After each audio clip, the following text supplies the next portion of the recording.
Bus ఎక్కగానే Aadhaar card కోసం వెతుక్కుంటున్నారా? ఇకపై ఆ తిప్పుల అవసరమే లేదు. రేవంత్ రెడ్డి సర్కార్ మహిళలకు అదిరిపోయే గుడ్ న్యూస్ చెప్పింది.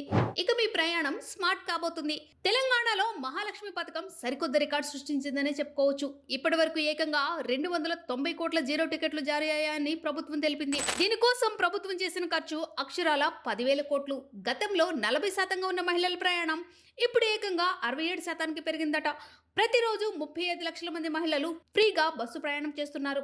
అందుకే ఇకపై ఆధార్ కార్డు చూపించే ఇబ్బంది లేకుండా చిప్ ఆధారిత స్మార్ట్ కార్డులను జారీ చేయాలని టీజీఎస్ఆర్టీసీ నిర్ణయించింది. కార్డు ఉంటే చాలు, చెక్ పోస్ట్ దాటేసినట్టే.